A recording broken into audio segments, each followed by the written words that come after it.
Super, witam was w odcinku z naszej serii, czyli Fakty o proplayach w CSGO i dzisiaj zajmujemy się Flashą i dzisiaj zajmujemy się... Cześć. Jedziemy. Flasha pochodzi ze Szwecji, gra w szwedzkiej drużynie S-Fnatic.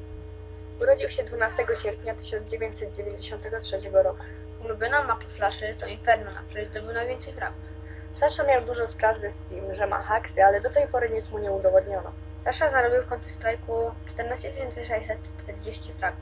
Ulubiona broń Flaszy to AK-47. 40% fragów zdobył używając tej broni. Najlepsze osiągnięcia Flash to Pierwsze miejsce ESL One Katowice 2015. Pierwsze miejsce ESL One College 2015. pierwsze miejsce SL AS Pro League 1, pierwsze miejsce SL SA Pro League 2. Pierwsze miejsce Faceit 2015 Stage 3 finał. Dzięki, że oglądaliście ten odcinek i mam nadzieję, że wam się spodobało. Jeszcze bierzemy się za nagrywanie drugiego, więc 3 łapki tu widzę i jedziemy z następnym. Trzymajcie się, cześć! Baby, don't lie to me. If I didn't have anything, I wanna know, would you stick around? If I got